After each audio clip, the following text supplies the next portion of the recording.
यस्य स्वयं स्वभावाप्ति रभावे कृत्स्नकर्मणः तस्मै संज्ञानरूपाय नमोस्तु परमात्मने। नमोस्तु शुद्धात्मने। नमोस्तु गुरुरात्मने। पंकनहि पंकज बनु मुक्ता बनु न सीप दीप बनु जलतारहूँ गुरुपद पद्म समीप। नमो भारती भ्रम मिटे ब्रह्म बनू मैं बाल भार रहित भारत बने भास्वत भारत भाल। भार रहित भारत बने भास्वत भारत भाल। बोलिए पंच परमेष्ठी भगवान की, द्वादशांग जिनवानी माता की, अध्यात्म महर्षि आचार्य भगवान श्री पूज्यपाद मुनि महाराज के, चारित्र्य चक्रवर्ती मुनिकुल पितामह योगींद्र चूड़ामणि धर्म साम्राज्य नायक 20वीं शताब्दी के प्रथम आचार्य भगवान श्री शांति सागर जी मुनि महाराज की, दीक्षा गुरु शांत मूर्ति वात्सल्य रत्नाकर गुरुवर आचार्य भगवान श्री सन्मति सागर जी मुनि महाराज की, परम पूज्य आचार्य भगवान श्री विद्यासागर जी मुनि महाराज की, परम पूज्य आचार्य वर्य श्री वर्धमान सागर जी मुनि महाराज की, अहिंसा परमो धर्म की।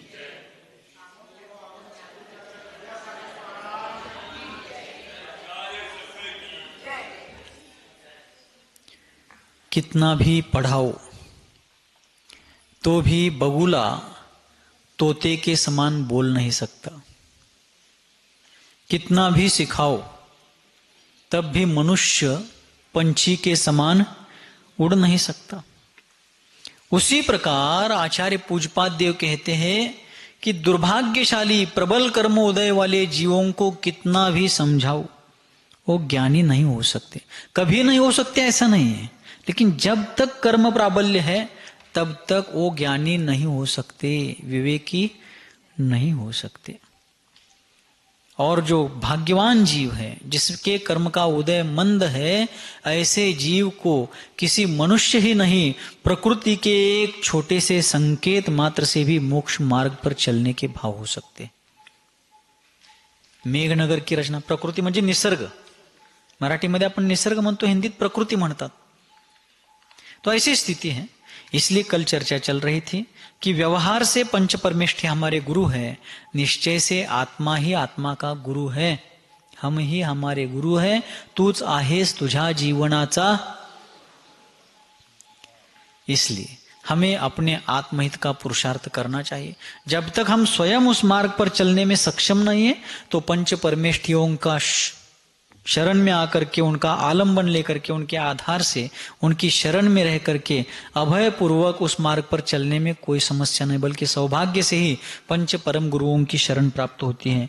तो अब शिष्य आचार्य देव को पूछता है कि हे आचार्य महोदय, आपने इसी ग्रंथ में 2-3 श्लोक पहले कहा था, गुरूपदेशाद अभ्यासात संवित्ते स्वपरांतरम, जानाति यह स जानाति मोक्ष सौख्यम निरंतरम। स्व पर भेद विज्ञान का भान होने के लिए गुरु का उपदेश, स्वयं किया गया अभ्यास और जिनवानी का अध्ययन ये कारण है, ऐसा आपने कहा था। तो हे आचार्य महोदय, आप स्वयं गुरु है, आपका उपदेश हम सुन रहे हैं, गुरु वचनों को ग्रहण कर रहे हैं, किंतु गुरु वचनों को सुन करके भेद विज्ञान का अभ्यास करने का उपाय क्या है? भेद विज्ञान का अभ्यास कैसे करे, किस प्रकार करे, अभ्यास करने के उपाय क्या है, साधन क्या है, माध्यम क्या है?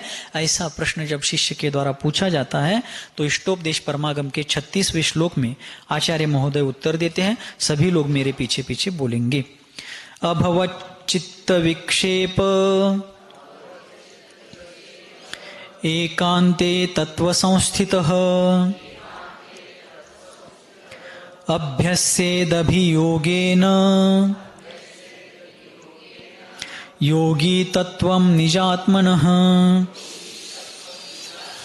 अभवच्चित्त विक्षेप एकांते तत्व संस्थितः अभ्यस्येदभियोगेन योगी तत्वं निजात्मनः। आचार्य कहते हैं चित्त विक्षेप, जिसके चित्त में क्षोभ अभवत नहीं है, ज्याच्या मनामध्ये जिसके चित्त में मन में क्षोभ नहीं है। क्षोभ का मतलब क्या? उद्रेक, क्रोधादि कषायों का तीव्र उदय होना यानी क्षोभ है।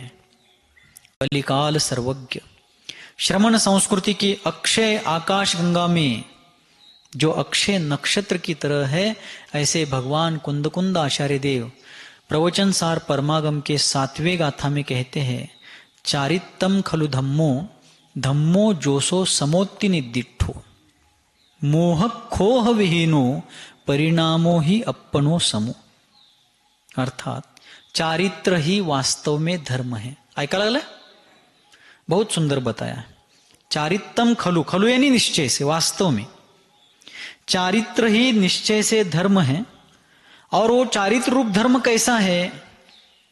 धम्मो जोसो समोत्ति निदिठो, आत्मा का साम्य भाव ही धर्म है और वो धर्म ही चारित्र है। धर्म आणि चारित्र ही तर समानार्थी शब्द आहेत। धर्म और चारित्र इस प्रकरण में, इस गाथा के प्रकरण में एकार्थक शब्द है। चारित्तम खलु धम्मो धम्मो जोसो समोत्ति निदिठो, चारित्र ही निश्चय से धर्म है और वह चारित्र रूप धर्म आत्मा के साम्य भावात्मक है। और फिर वो साम्य भाव कैसे प्रकट होता है? मोह खोह विहीनो, मोह और क्षोभ से रहित अवस्था में। तो मोह का मतलब है मिथ्या दर्शन, अर्थात दर्शन मोह, दर्शन मोहनीय। और क्षोभ यानी चारित्र मोहनीय, अर्थात क्रोधादि कषाय। अर्थात मिथ्या दर्शन के साथ साथ चारित्र का घात करने वाले जो सर्वघाती कषाय हैं, उन कषायों का जब तक क्षयोपशम नहीं होता, उपशम या क्षयोपशम नहीं होता, तब तक आत्मा का साम्य भावात्मक चारित्र प्रकट नहीं होता। देखिए, अभी अपन ने मरण कंडिका के स्वाध्याय में कषायों का प्रकरण देखा था, ठीक है? कंटाळा आलाय? मरण कंडिका परमागम के अध्ययन में हम सभी लोग अभी कषायों की व्याख्या नाम सहित देख रहे थे, उनका कार्य क्या है देख रहे थे। तो उस प्रकरण में अपन ने देखा तो उन कषायों में टोटल 25 कषायों में 12 कषाय जो है सर्वघाती है। कैसे है? सर्वघाती। कितने? 12 कषाय जो है वो सर्वघाती है। अनंतानुबंधी चतुष्क, अप्रत्याख्यानावरण चतुष्क और प्रत्याख्यानावरण चतुष्क, ये 12 कषाय सर्वघाती हैं। और बचे हुए 9 कषाय और संजोलन चतुष्क, ऐसे 13 कषाय देशघाती। अब सर्वघाती और देशघाती क्या मामला है? प्रश्न पूछिए आप, महाराज सर्वघाती किसे कहते हैं, क्यों कहते हैं? देशघाती किसे और क्यों कहते हैं? सर्वघाती प्रकृति का मतलब होता है कि उस प्रकृति के जब तक उदय रहेंगे, उस प्रकृति के निषेध जब तक फल देते रहेंगे, तब तक उस प्रकृति के विरुद्ध आत्मा का जो गुण है वो किंचित मात्र भी प्रकट नहीं होगा। संपूर्ण रूप से उस आत्मगुण का घात करने वाली कर्म प्रकृति को सर्वघाती कहना। और जो प्रकृति घाती तो है किंतु आत्मा के गुण का पूर्ण रूप से घात नहीं करती, उस प्रकृति का उदय होते हुए भी उसके विरुद्ध आत्मा का जो गुण है वो अंश मात्र क्यों ना हो प्रकट रहता है, उसे कहना देशघाती। उदाहरणार्थ अपन ज्ञानावरण कर्म की दृष्टि से समझते हैं। ज्ञानावरण कर्म की कितनी प्रकृतियां हैं? 5। मति श्रुतावधि मनः परे केवल ज्ञानावरण। ज्ञानावरण शब्द को जोड़ देना है। तो 5 प्रकृतियों में से केवल ज्ञानावरण एक ही प्रकृति सर्वघाती है। केवल ज्ञानावरण क्या है? सर्वघाती। और बाकी 4 प्रकृतियां हैं देशघाती। काय म्हणलं? हा, सांगतो की, सांगणार आहे, पुढे येते तुमचे सर? यांना शाळेत एक सर होते, काय पण विचारलं तर पुढे येतंय म्हणणार, आणि सारखं विचारल्यावर छडीनं हाणणार, बाहुबलीत. तो केवल ज्ञानावरण सर्वघाती प्रकृति है और बाकी की 4 प्रकृति देशघाती है. ऐसा क्यों? तो जब तक 12वें गुणस्थान के अंत तक अनादिकाल से संसार भ्रमण करने वाले संसारी जो मिथ्या दृष्टि होते हैं, आगे जाकर जब सम्यक दृष्टि होती है तो 4थे गुणस्थान से आगे उनकी परिणति होती रहती है. लेकिन जब तक 12वें गुणस्थान के अंतिम समय का उल्लंघन वे नहीं करते तब तक ज्ञानावरण का उदय है. ठीक है. और जब तक केवल ज्ञानावरण का उदय है, वहां तक केवल ज्ञानावरण का उदय है, 5 प्रकृतियों का उदय है, वहां तक अपन केवल ज्ञानावरण की दृष्टि से देख रहे हैं.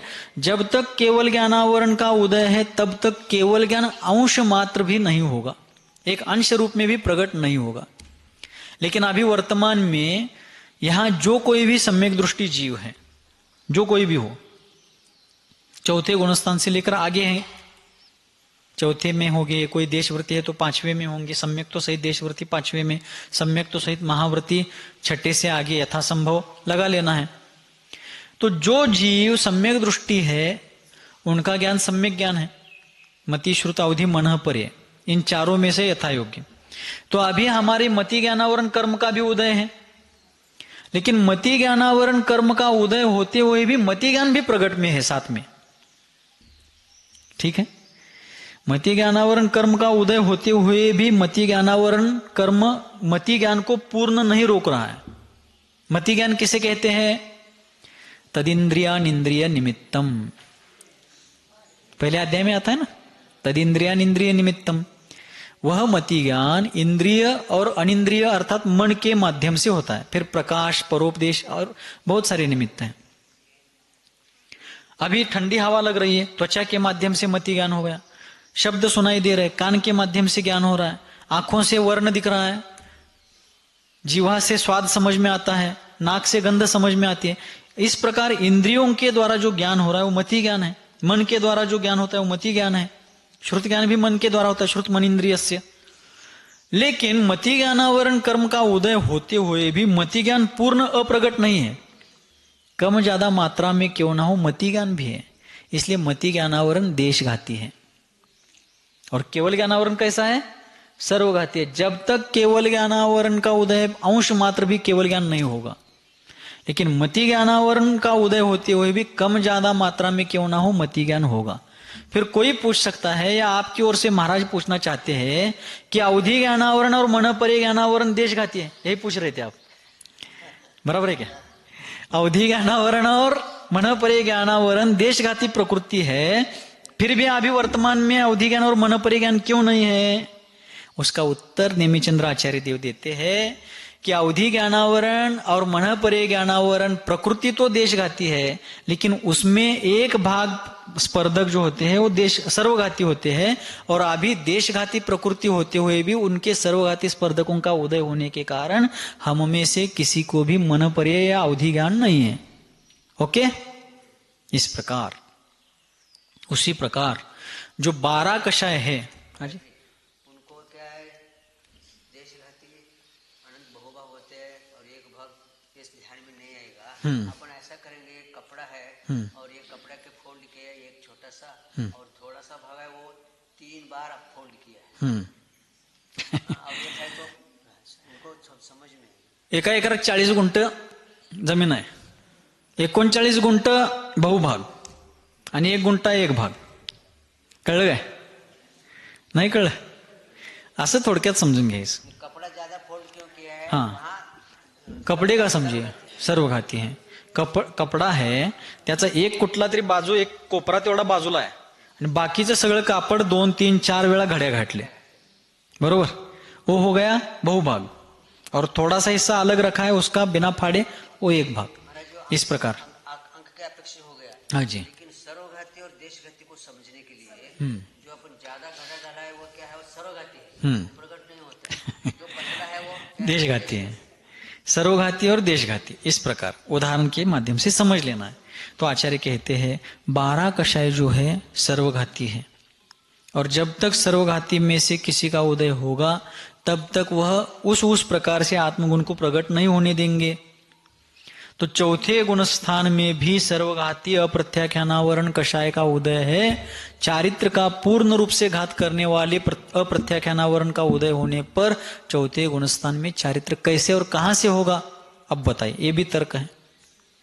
चौथे गुणस्थान में शुद्धात्मा की अनुभूति होती है, ऐसा कहने वाले हमारे साधर्मी बंधुओं को मैं नम्रता पूर्वक कहना चाहता हूं, पूछना चाहता हूं कि जब आप चौथे गुणस्थान में शुद्धात्मा की अनुभूति करते हैं, क्या आप उस समय प्रमादी होते हैं या अप्रमादी होते हैं? बस इतना क्लियर कर दीजिए, कहीं जाने की जरूरत ही नहीं है। अप्रमादी होते हो तो आगम का अपलाप होगा, क्योंकि अप्रमत्त दशा सातवें गुणस्थान से आगे। और यदि कहते हो कि प्रमादी होते हैं तो प्रमाद पूर्वक आपको शुद्धात्मा की अनुभूति कैसे होगी?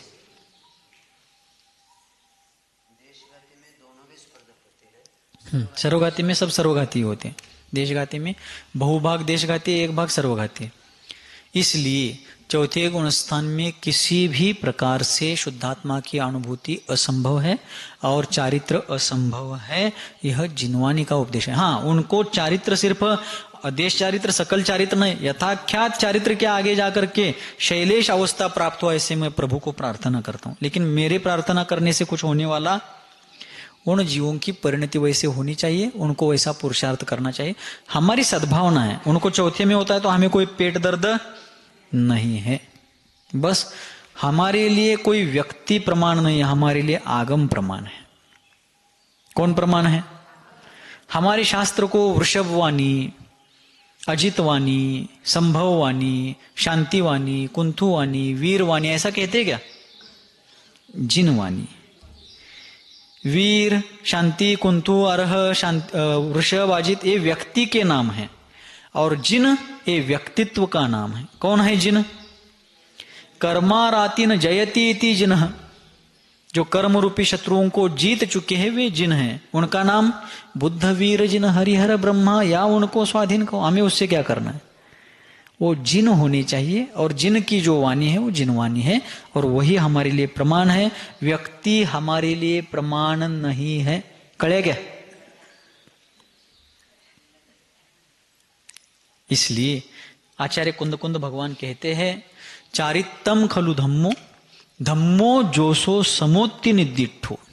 चारित्र ही निश्चय से धर्म है और वह चारित्र रूप धर्म आत्मा के साम्य भाव रूप है और वह आत्मा का साम्य भाव मोह खोह विहीनो, मोह और क्षोभ से रहित आत्मा का परिणाम ही साम्य परिणाम है, साम्य भाव है। वह साम्य भाव ही धर्म है और वो धर्म अर्थात ही चारित्र है और चारित्र ही धर्म है।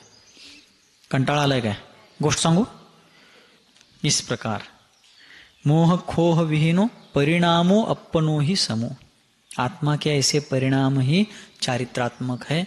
यह इसका सारांश है। इसलिए आचार्य देव कह रहे हैं कि चित्त विक्षेप अभवत, जिसका चित्त विक्षेप नहीं, विक्षेप यानी क्षोभ, तो क्षोभ यानी क्रोधादि कषाय,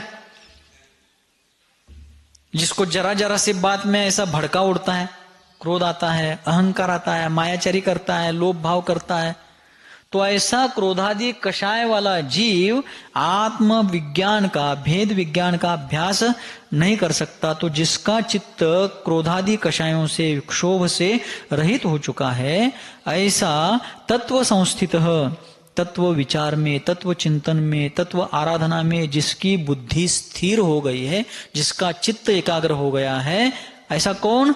योगी।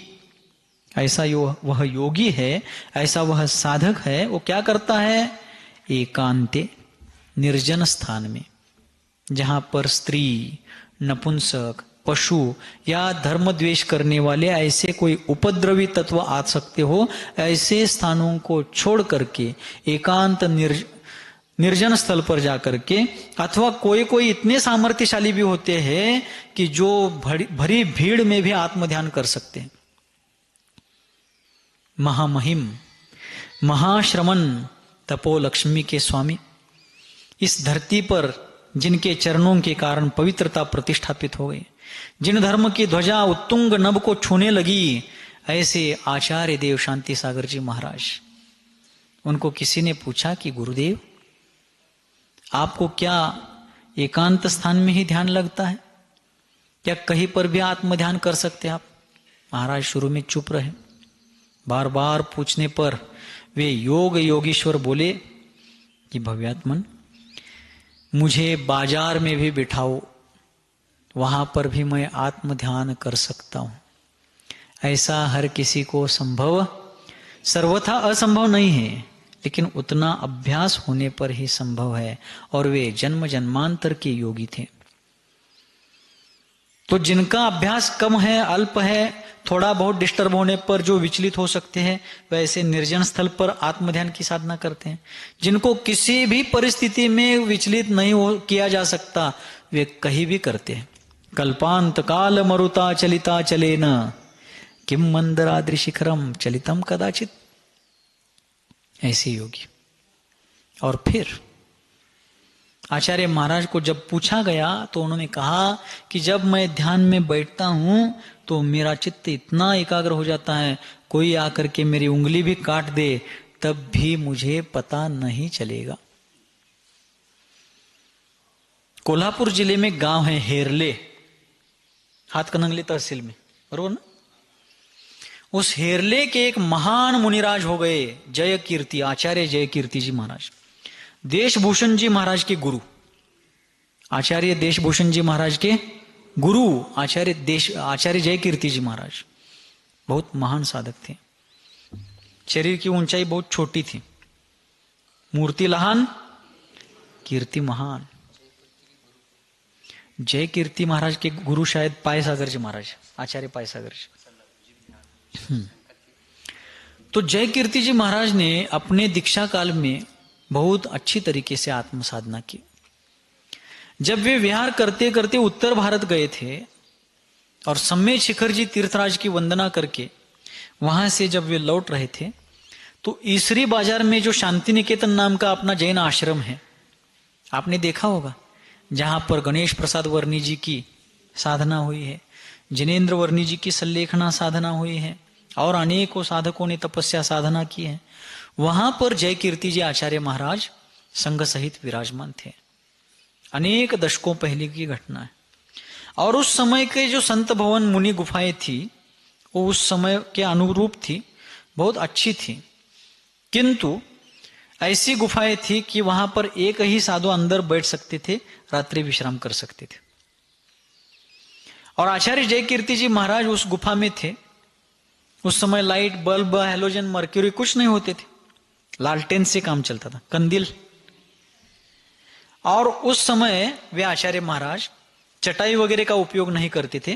प्याल होता है, प्याल म्हणजे भाताचं पिंजार, भाताचं पिंजार सल्लेखनेमध्ये वगैरे उपयोगाला घेतात की, वैसा भात जो चावल का प्याल होता है उसका उपयोग करते थे। और नीचे वो बिछाया हुआ था और ऊपर दीवार में एक खिड़की टाइप जगह थी, उसमें लालटेन रखा था। और श्रावकों ने, गृहस्थों ने, वहां के लोगों ने वो लालटेन जला करके रख दिया, वे चले गए। रोज की चर्या वैसी ही थी, महाराज शाम होने के बाद ध्यान को बैठते थे, वो लालटेन रख के चले गए। जैन धर्म का दुर्भाग्य का एक दिन आ गया और वहां से कैसे पता नहीं, चूहे के निमित्त से, अन्य किसी के निमित्त से वो लालटेन रात्रि में नीचे उस चावल के प्याल में गिर गया। और उस समय आचार्य जय कीर्ति जी महाराज पद्मासन में बैठ करके आत्म ध्यान कर रहे थे,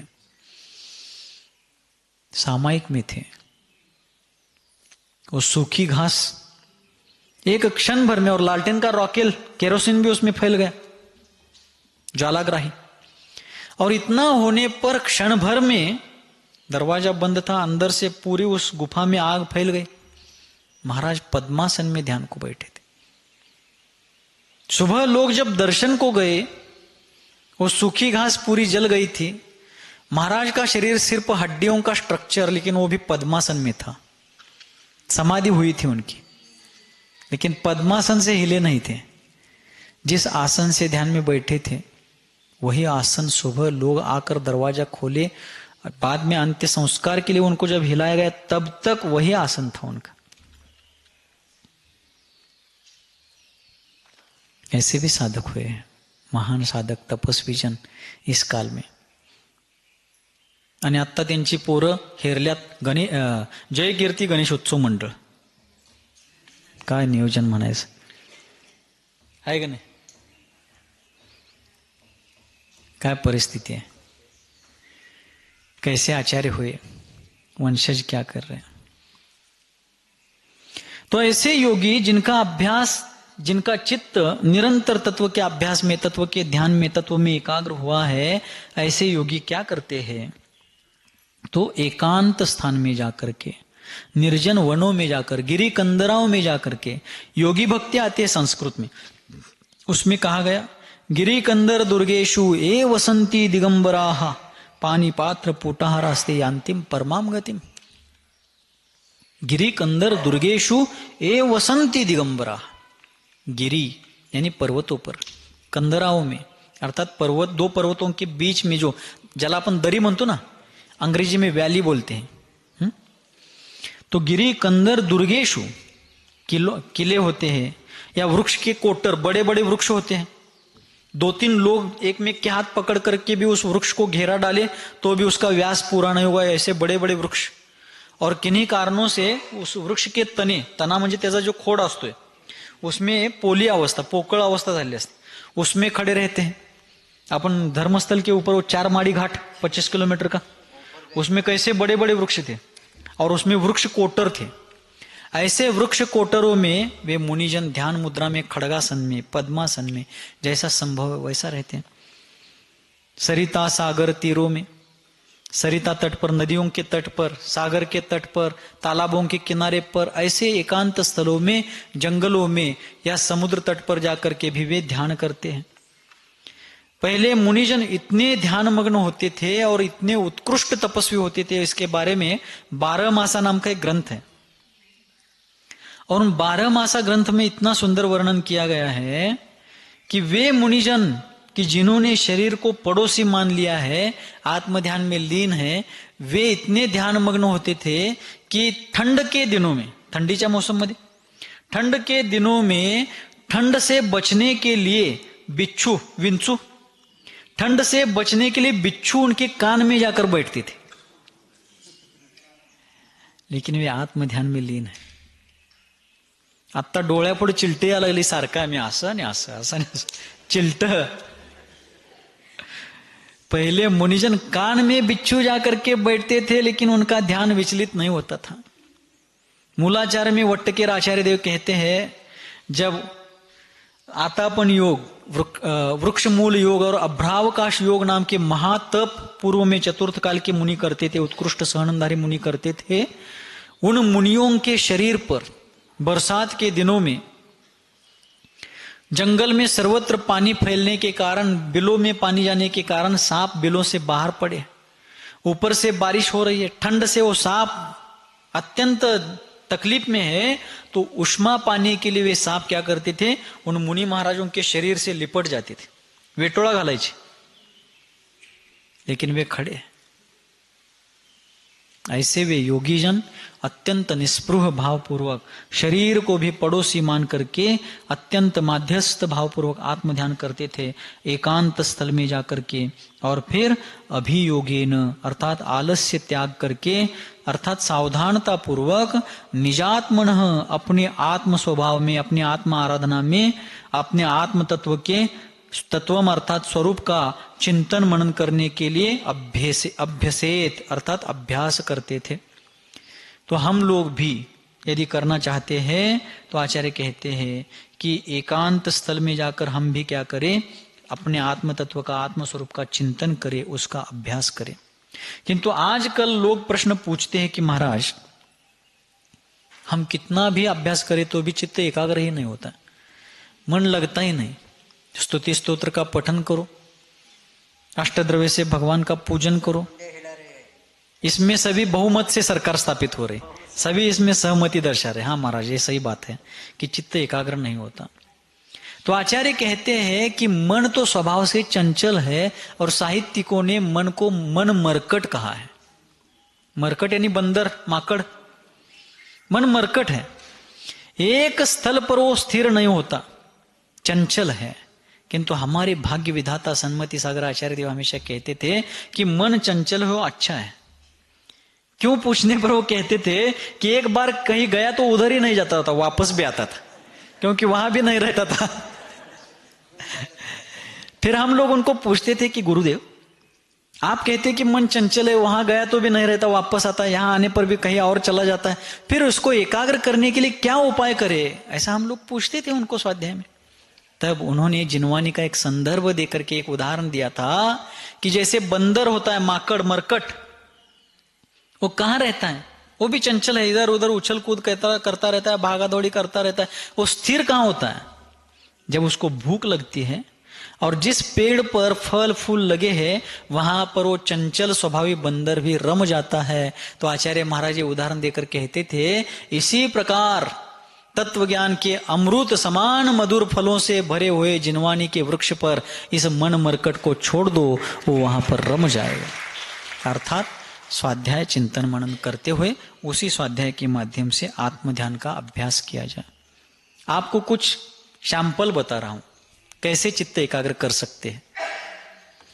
आप लोग भी बैठते होंगे सामायिक के लिए। अब यहाँ पर कुंतलगिरी सिद्ध क्षेत्र पर आए हैं, जिनकी प्रतिमाएं नहीं है, अनुव्रत नहीं, वो भी बैठते होंगे अभ्यास के लिए, बहुत अच्छी बात है। और जो अनुव्रती प्रतिमाधारी श्रावक श्राविकाएं वो तो बैठते ही है, करते ही है, उनके व्रत में आता है। फिर चित्त को एकाग्र कैसा करे?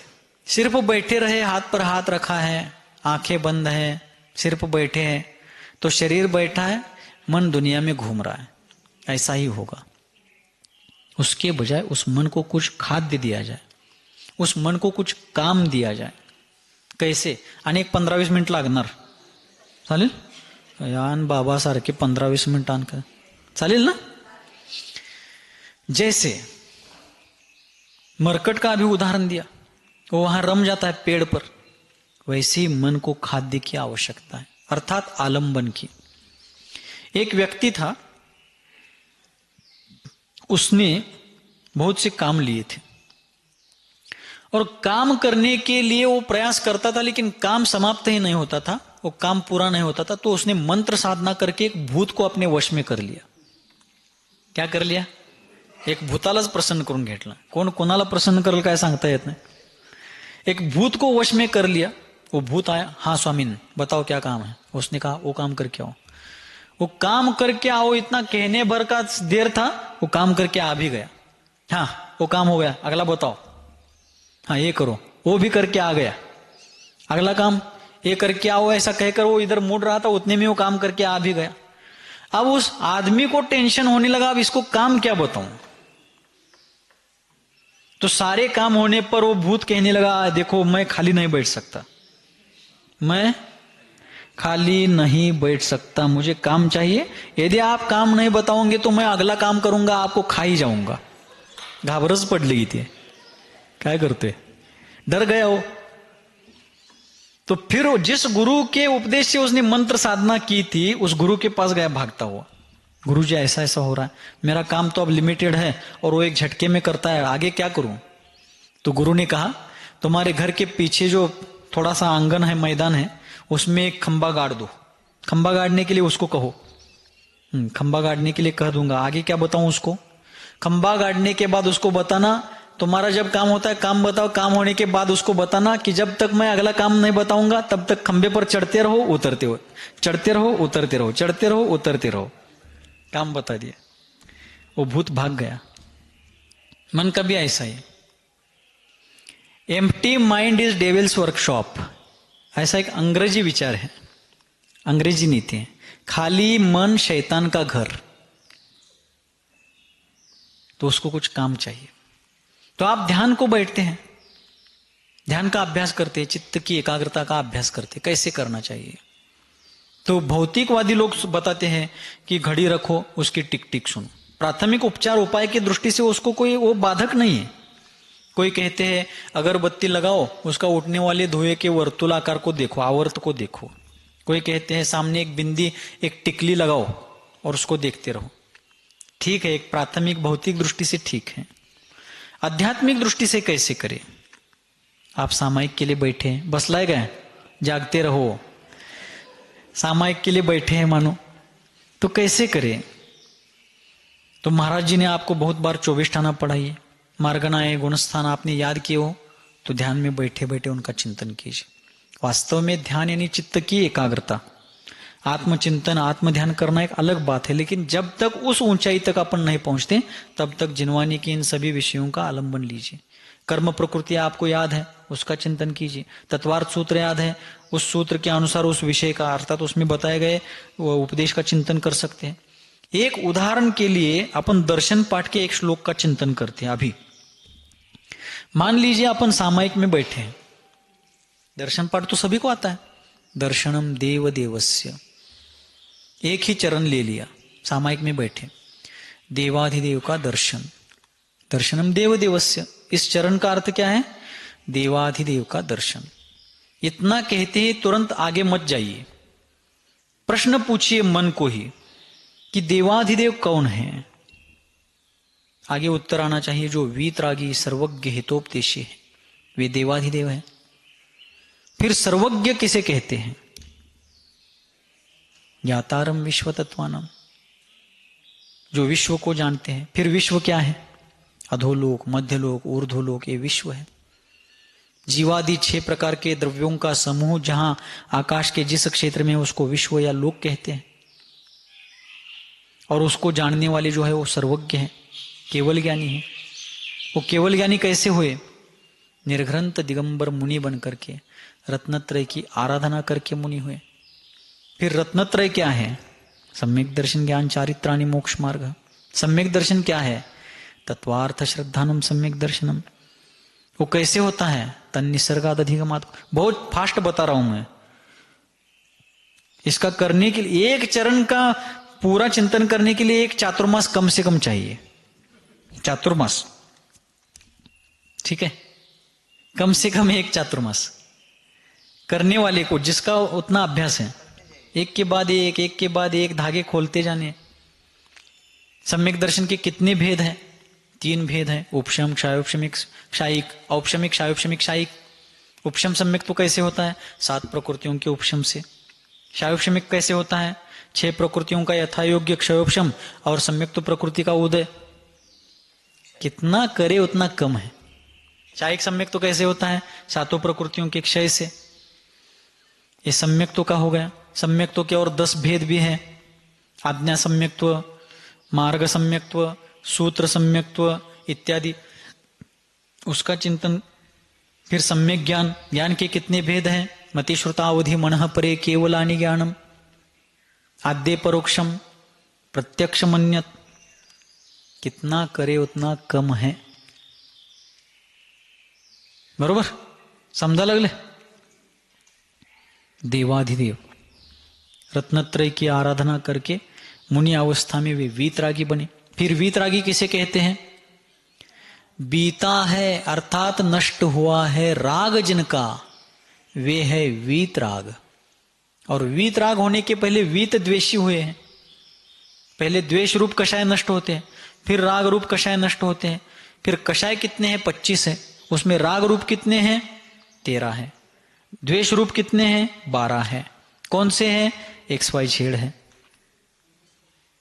अनंतानुबंधी क्रोधमान, अप्रत्याख्यानावरण क्रोधमान, प्रत्याख्यानावरण क्रोधमान, संज्वलन क्रोधमान, 4 दूने 8 हो गए। और अरति शोक भय जुगुप्सा, ये 4 नो कषाय, 8 और 4 12, ये द्वेष रूप है। और अनंतानुबंधी माया लोभ, अप्रत्याख्यानावरण माया लोभ, प्रत्याख्यानावरण माया लोभ, संज्वलन माया लोभ, ये 8 हो गए। और हास्य रति स्त्रीवेद, पुरुषवेद, नपुंसक वेद, वो 5 नो कषाय, 8 और 5 13 राग रूप है। तो पहले द्वेष रूप कषाय मिटते हैं, अंत में राग रूप मिटते हैं। पहले वीत द्वेषी हो चुके हैं, अंत में वीतरागी हुए हैं। इसलिए वीतरागी कहने में वीत द्वेषी आ ही गए हैं।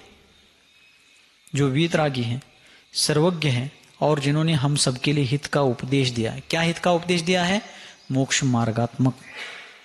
इस प्रकार जो देवाधिदेव है, शॉर्ट में हो गया ये सब। ऐसे देवाधिदेव का दर्शन, दर्शनम देवदेवस्य दर्शनम पापनाशनम। पाप कितने हैं? क्रियात्मक 5 हैं, क्रियात्मक भावात्मक हो 5 हैं। हिंसा, असत्य, चोरी, कुशल, परिग्रह। और कर्म की दृष्टि से देखा जाए तो पाप कितने हैं? 148 प्रकृतियों में 100 प्रकृतियां पाप रूप है, और 48 या 68 एक अपेक्षा से पुण्य रूप है।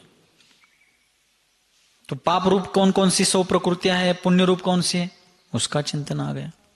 पाप प्रकृतियों का बंध किस गुणस्थान से किस गुणस्थान तक होता है, उदय किस गुणस्थान से किस गुणस्थान तक होता है, सत्व किस गुणस्थान से किस गुणस्थान तक होता है, इत्यादि।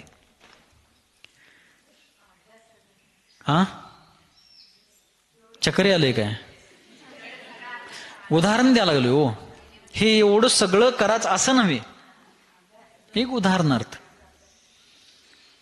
तो इस प्रकार दर्शनम देवदेवस्य दर्शनम पापनाशनम दर्शनम स्वर्ग सोपानम। जिनेंद्र भगवान का दर्शन स्वर्ग का सोपान अर्थात सीढ़ियां है, सीढ़ी म्हणजे पायरी। फिर स्वर्ग क्या है, जहां पर वैमानिक देव रहते हैं। फिर वो स्वर्ग कहाँ है, ऊर्ध्वलोक में है। कितने स्वर्ग है, 16 है। कैसे कैसे, उनके नाम क्या है, सौधर्म, ईशान, सानत कुमार, माहेंद्र, ब्रह्म, ब्रह्मोत्तर, लांतव, कापिष्ट, शुक्र, महाशुक्र, शतार, सहस्रार, आणत, प्राणत, आरण, अच्युत इत्यादि। 2-2 स्वर्गों की एक एक जोड़ी है, एक के ऊपर एक जोड़ी है। ऐसे 16 स्वर्गों की 8 जोड़ियां हैं।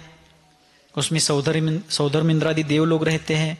पुण्य के प्रताप से, धर्म आराधना से उस अवस्था को प्राप्त हुए हैं, वहां भी धर्म कर रहे हैं। वहां से मनुष्य गति में आकर के भी फिर मुनि दीक्षा लेकर के निर्घ्रंथ दशा में आत्म ध्यान करके निर्वाण प्राप्त करेंगे।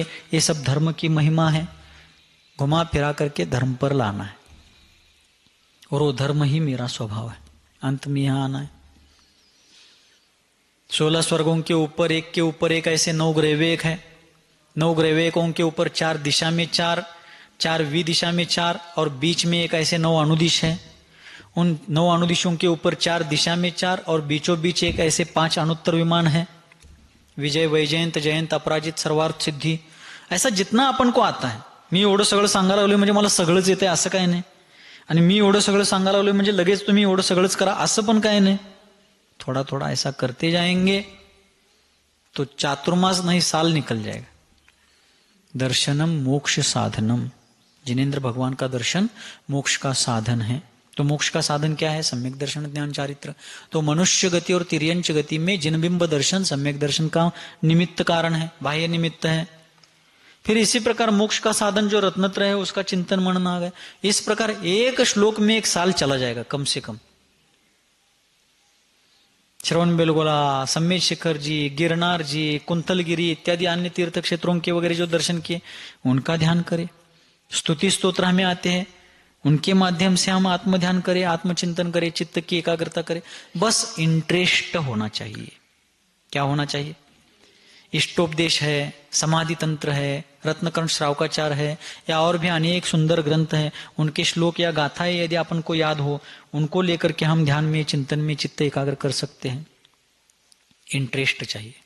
कैसे चाहिए, एक उदाहरण बताकर पूरा करता हूं, जो उदाहरण मैंने सिद्धांत सागर जी महाराज से उधार में लिया है। एक महाराज जी थे, मुनि संघ था, आचार्य महाराज थे, और उस संघ में एक ब्रह्मचारी जी थे, भैया जी, और 2-2.5 वर्ष हुए थे उनको संघ में रहते रहते। वो संघ के वो संघ के साथ रहते रहते यथा योग्य जैसा जो बनता था वो क्रियाएं करते थे। लेकिन एक दिन 2 वर्ष के बाद, 2.5 वर्ष के बाद उन्होंने आचार्य महाराज को पूछा कि गुरुजी, मैं इतने महीनों से, वर्षों से आपके साथ हूं, आप सामायिक में बैठते हैं, इतना एकाग्रता पूर्वक ध्यान करते हैं, लेकिन मैं भी आपके साथ बैठता हूं लेकिन मुझे ध्यान ही नहीं लगता है। आज तक एक बार भी मेरा चित्त एकाग्र नहीं हुआ, ध्यान लगा नहीं। कैसे करना चाहिए? आहार करके आए थे, नुकतच आले होते, अभी अभी आए थे आहार करके। इर्यापत भक्ति के बाद उस भैया जी ने प्रश्न पूछा था, सामायिक को बैठने वाले थे इर्यापत भक्ति के बाद। तो भैया जी पूछने लगे, कैसे करते आप, और मुझे नहीं लगता है ध्यान, कैसे करूं, मैं क्या करूं उसके लिए? तो महाराज बड़े साइकोलॉजिस्ट थे, मनोवैज्ञानिक थे। महाराज ने तुरंत उनको ये सब नहीं बताया, उनको पहले इंटरेस्ट होने के बाद चित्त कैसे एकाग्र होता है उसका प्रैक्टिकल कराने के लिए एक काम बताया, एक प्रोजेक्ट दिया। महाराज ने उनको पूछा, क्या आपको खाने में सबसे अधिक प्रिय क्या है? क्या पूछा? सबसे अधिक प्रिय क्या है? भैया जी बोले गुलाब जामुन। गबरो हलकं काय बोलला नाही, गुलाब जामुनच वर गेला लगेच, गुलाब जामुन प्रिय है। तो महाराज बोले बहुत अच्छी बात है, अभी सामायिक को बैठेंगे, आप भी बैठो और सामायिक में बैठे बैठे गुलाब जामुन बनाना है। जी महाराज, तुरंत यस कर दिया उसने। महाराज अब वो यहाँ क्या करना है, ऐसा कुछ ऑब्जेक्शन नहीं किया। जी महाराज, क्यों, इंटरेस्ट था ना उसका, तुरंत प्रोजेक्ट हाथ में ही ले लिया उन्होंने। बजट कितना है, एस्टिमेट क्या है, कोई भानगढ़ नहीं, तुरंत ध्यान में बैठ ही गए भैया जी। ध्यान में बैठे, ध्यान में बैठे बैठे भैया जी गए बड़ौदा गए, गुजरात में। बड़ौदा की जाफराबादी भैंस लानी थी, साधी नको होती, पंढरपुरी, दुग्गल, कर्नाळी, मोरा, ते काय नको म्हणलं, जाफराबादी जानतो। बड़ौदा गए, बड़ौदा जाने के लिए 4 दिन लग गए उनको, सामायिक में बैठे बैठे। फिर 4 दिन में पहुंचे, बाजार के दिन बाजार में गए, सुबह से शाम तक घूमे भटके। फिर शाम के समय एक अच्छी भैंस उनको पसंद में उतर गई, मोल भाव करके भैंस खरीद ली। फिर उससे वहां बाहर आकर के प्रोसीजर करके बाहर आए, गाड़ी वगैरह निश्चित करके गाड़ी में भैंस लोड कर दी।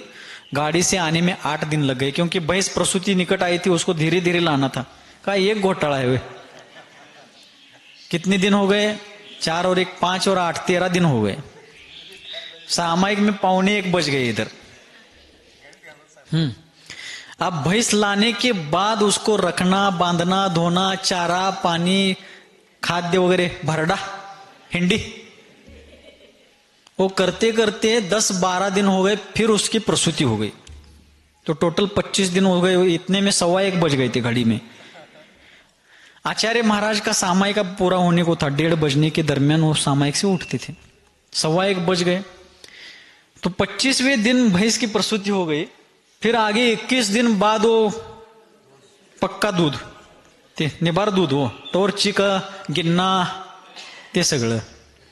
21 दिन हो गए, कितने हो गए, 46 दिन। अब बज गए 1:45, ये सब चिंतन होने तक। तो आचार्य महाराज सामायिक से उठ गए, लघुशंकर जाकर आ गए। तो वो सोच रहे थे अब इनको 2 बजे से शास्त्र पढ़ाना है। अभी भी भैया जी ध्यान में बैठे, ठीक है बैठने दो, ध्यान लगाए, बाधा नहीं लाएंगे बोल करके वो अपना कुछ पढ़ने लगे। वो 21 दिन के बाद वाला दूध लेकर के पतीले में रख करके गैस पर चढ़ा दिया। दूध उबल गया, अब उसमें एक दूसरा चम्मच डालकर घुमा रहे, क्योंकि उसको औटा करके कुंतलगिरी का खोवा बनाना था, कुंतलगिरी पेढे खवा। अब दूध औटा करके उसका मावा बनाया, खोवा। मावा म्हणजे ते हे मावा नव्ह, हिंदीमध्ये मावा म्हणजे खवा आणि खवा म्हणजे मावा, नाहीतर आणि मावा म्हणजे 300-410 म्हणचीला, आणि मावा म्हणजे खवा। खोवा बन गया।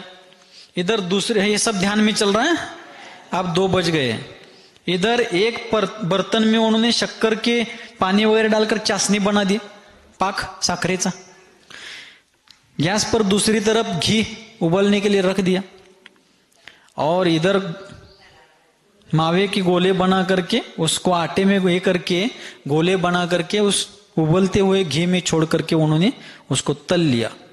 तलने के बाद उठा करके चाशनी में डाल दिया। 2:30 बज गए घड़ी में। चाशनी में वो पूरा चाशनी वाला पाक ग्रहण करके वो गुलाब जामुन पूरा गुलाबी रंग का हो गया है।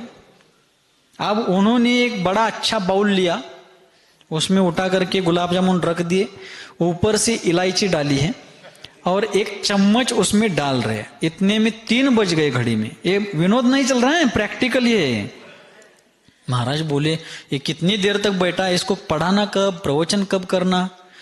चम्मच डाल करके 1 गुलाब जामुन उन्होंने ऐसा उठाया था, तब तक महाराज बोले ओ भैया जी क्या है, 3 बज गए, क्या स्वाध्याय कब करेंगे, प्रवचन, उठो उठो। ब्रह्मचारी म्हणजे डोकं बडवून आहे म्हणला महाराज, हा काय काय व्याप केलो ह्यो, बडोद्याला गेलो, तिथनं म्हस आणलो, सगळं उसाभर केलो, दारा काढलो, सगळं खवा मावा तयार करून तळून भाजून पाक सगळं करून तोंडापर्यंत आणलो, 2 मिनिटं दम निघला नाही तुमसने। हा कसलं काय हे तुमचा अधीरपणा म्हणाला, महाराजांनीच म्हणा लागला, कैसा अधीरपणा आपका ये, 2 मिनट आप इंतजार नहीं कर सकते थे, मैंने यहां तक लाया था गुलाब जामुन, 2 मिनट नहीं रुक सके आप। महाराज बोले भैया जी वो गुलाब जामुन वास्तविक नहीं, वो काल्पनिक है, होश में आओ। ये काल्पनिक है। बस आपको एक काम इसलिए दिया था, मुझे आपको यही समझाना था कि यदि इंटरेस्ट हो तो कितना समय बीत गया ये भी पता नहीं चलता। आप कह रहे कि मैं 2-2.5 साल से ध्यान का अभ्यास कर रहा हूं लेकिन मुझे ध्यान नहीं लग रहा है, क्योंकि आपका उसमें अभी इंटरेस्ट ही नहीं है। जिसमें इंटरेस्ट है आपको मुझे उठाना पड़ा, बाकी के काम छूट रहे इसलिए। उसी प्रकार हमें भी आत्मध्यान क्यों नहीं होता? अभी हमारा इंटरेस्ट नहीं। इंटरेस्ट किसमें है? क्या? ऐसा करने में, ऐसा करने में, बरोबर आहे का? सगळ्यांना पटले, मनापासून मन से आपको सही लग रहा है, क्यों? उसमें इंटरेस्ट है। तो जिस काम में इंटरेस्ट होता है व्यक्ति वो काम अच्छे से करता है। हमें ध्यान करना है, हम उसमें इंटरेस्ट रखेंगे, उसमें रुचि रखेंगे, हमें भी ध्यान अवश्य लगेगा। इसके बारे में और जो भी चर्चा करनी हो अगले सत्र में करेंगे। बोलिए गुरुवर आचार्य भगवान श्री सन्मति सागर जी मुनि महाराज के